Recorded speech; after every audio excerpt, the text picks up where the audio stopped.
Avant toute chose, ce que vous allez entendre dépasse l'imaginable, même pour les plus aguerris. Nous sommes au 14e jour du procès fédéral de Son Diddy Halls. Une journée censée être comme les autres, du moins en apparence. La salle d'audience est bondée, la presse est présente, les jurés attentifs, les avocats concentrés. L'atmosphère est tendue mais familière. Puis le juge annonce le prochain témoin. Une pause, légère, imperceptible. Et soudain, le souffle se suspend. Une silhouette avance, grande, droite, saisissante. Ce n'est ni un producteur, ni un policier, ni un expert judiciaire. C'est Brad Pitt? Oui, vous avez bien entendu, Brad Pitt. Le mythe d'Hollywood, la légende vivante. L'homme dont la discrétion est aussi célèbre que son talent. Ce jour-là, il est là. Pas comme acteur, pas comme star, comme témoin. Un silence de plomb tombe sur la salle. Il avance vêtu d'un costume gris sobre, les traits tirés, le regard bas. Aucun garde du corps, aucune paire de lunettes noires, aucune arrogance. Juste un homme, seul, prêt à parler. Il s'assoit lentement, ajuste le micro. Et pendant plusieurs secondes, il ne dit rien. Rien d'autre que le souffle coupé d'une salle qui attend. Puis sa voix s'élève, basse, calme, lourde. Il commence par ces mots. « Je n'aurais jamais cru devoir parler de ça. Pas ici. Pas comme ça. » Le procureur s'approche lentement, presque avec une forme de respect. « Monsieur Pitt, quand avez-vous rencontré Sean Combs pour la première fois ?» Brad relève les yeux. « En 2018, répond-il, lors d'une after-party des Oscars à Beverly Hills. » Il raconte une approche flatteuse, un ton chaleureux, presque intime. Diddy l'avait abordé avec admiration, lui glissant qu'il respectait sa manière de rester discret malgré la célébrité. Brad avait ri, sans s'en méfier. Puis Diddy lui avait lancé cette phrase étrange. « Tu devrais passer chez moi un de ces jours. On devrait parler, d'homme à homme. » Une semaine plus tard, Brad franchissait les portes du manoir de Diddy à Los Angeles. Il pensait à une rencontre entre célébrités, un échange banal. Ce qu'il allait vivre n'avait rien de banal. Il décrit une maison étrange, des couloirs sombres, des encens brûlants dans les angles, des miroirs sur tous les murs, et cette musique lancinante, répétitive, dérangeante, qui semblait ne jamais s'arrêter. Il dit avoir eu l'impression d'entrer dans un rêve, ou plutôt un cauchemar, mais il est resté, peut-être par curiosité, peut-être par politesse, peut-être piégé par une fascination muette, et c'est à ce moment-là que tout a basculé. Diddy l'a conduit vers le sous-sol.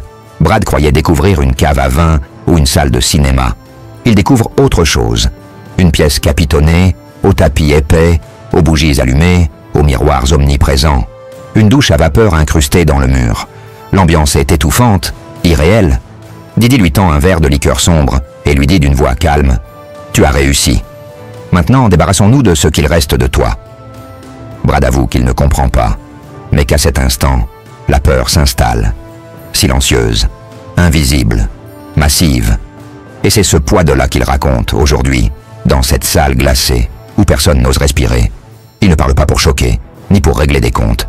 Il parle parce que le silence, trop longtemps, a fait le lit du monstre. Il parle parce qu'il est temps. Et dans ce témoignage bouleversant, Brad Pitt ne cherche plus à protéger sa légende. Il cherche la vérité, la sienne, et peut-être celle de dizaines d'autres. Ce que Brad Pitt raconte ensuite glace le sang et bouleverse l'ordre des choses, même pour les esprits les plus rationnels. Lorsqu'il se retrouve dans cette étrange pièce, Diddy commence à se déshabiller. Brad hésite, il recule, il dit non. Mais Diddy, d'un ton apaisant, presque paternel, lui glisse simplement ces mots. « Ce n'est que de l'eau. Fais-moi confiance. » Et ce n'est pas un ordre, ce n'est pas une menace, c'est pire. C'est une invitation douce, enveloppante, indiscutable. Alors Brad entre dans la douche.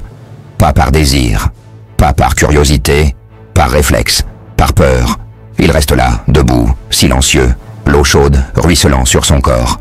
Il entend au loin les pas feutrés du personnel, la vie normale au-dessus, comme si tout cela était banal. Mais rien ne l'est. Il le dit lui-même. Ce moment n'était pas sexuel, mais c'était pire. C'était une intrusion, une confusion volontaire entre intimité et domination, entre accueil et emprise. Il se sent alors dissocié de lui-même, vidé de sa propre volonté. Et Diddy murmure à son oreille, « C'est ainsi que les rois se reconnectent. Tu es en sécurité maintenant. » À sa sortie de la douche, Brad reçoit une robe légère, et cette phrase qui va le hanter, « Reviens quand tu voudras te sentir à nouveau réel. » Ce soir-là, Brad quitte la maison. Il ne dormira pas pendant 3 nuits, secoué, désorienté.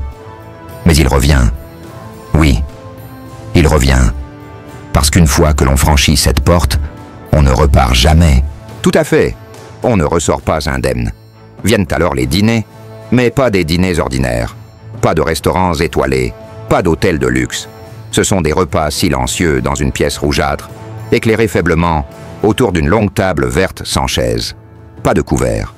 Juste une musique classique, déformée, grinçante, et des miroirs qui renvoient des reflets distordus. Brad reçoit l'invitation sur un parchemin doré, sans date, sans lieu, juste cette phrase manuscrite. Venez sans rien, repartez sans rien. Il obéit. Il entre. Didi l'attend, nu, sans mots. Il fait un geste, sobre. Allonge-toi. Respire. C'est ça, la communion. Brad s'allonge. Il reste là, côte à côte, pendant 1 heure, en silence absolu. Aucun échange, aucune parole. Une performance, un rituel, une œuvre d'art tordue, peut-être. Jusqu'à ce que Brad remarque, lors du 3e dîner, ces détails qu'il n'avait pas vus, de minuscules lentilles dissimulées dedans les lustres, des reflets incohérents dans les miroirs, et là, il comprend. Ils sont filmés. Il confronte Didi qui répond, imperturbable, « Personne ne croit à l'art s'il n'est pas archivé. » Ce soir-là, Brad fuit la maison.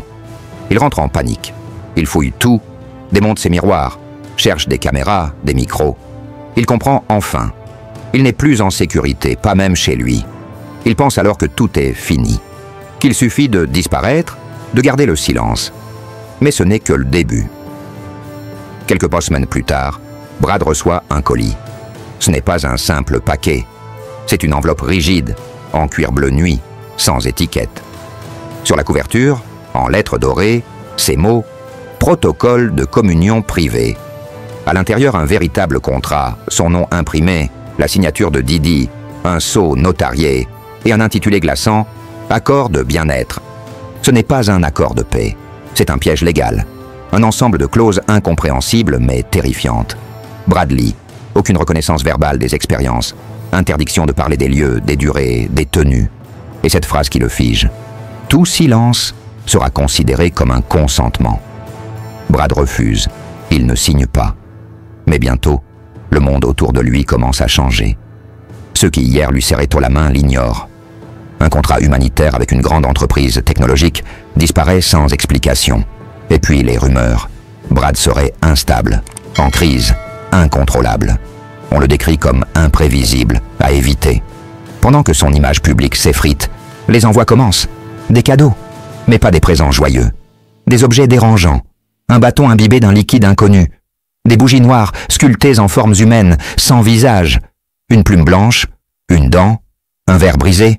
Aucun mot, aucun nom d'expéditeur. Son assistant tente de remonter les pistes. Il ne trouve rien, aucune trace. Puis une nuit d'orage, une note manuscrite est glissée sous son portail. Le papier est gondolé, mais l'encre est intacte. Une seule phrase. Vous êtes maintenant dans la fraternité. Ne brisez pas le cercle. Fraternité, un mot ancien, mystique. Mais Brad est clair. Je n'ai jamais été invité. J'ai été pris. Et dans sa voix, plus rien ne tremble. Il n'a plus peur de dire. Ce n'était pas une amitié étrange.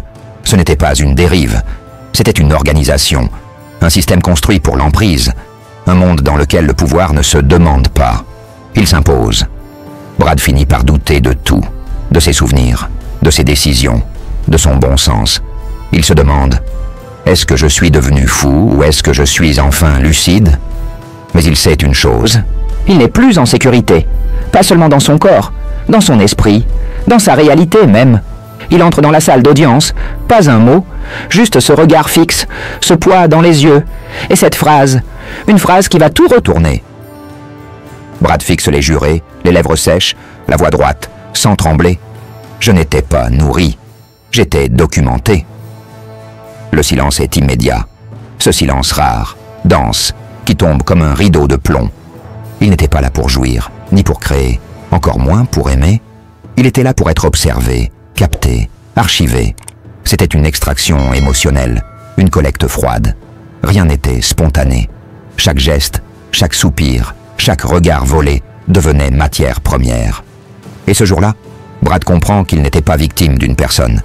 Il était la proie d'un système, un engrenage, une machine à produire du pouvoir en effaçant les volontés. Il aurait pu se taire, oublier, fuir, enterrer les souvenirs comme on enterre les cadavres embarrassants. Mais en 2021, il décide de ne plus reculer. Il veut comprendre, nommer, confronter. Une soirée privée se prépare à Miami. Une de ces fêtes ultra sélectes que seul Didi peut orchestrer. Brad n'est pas invité. Et pourtant, il y va. Pas pour provoquer, pour terminer, pour se libérer. Il entre dans la maison. L'ambiance est irréelle.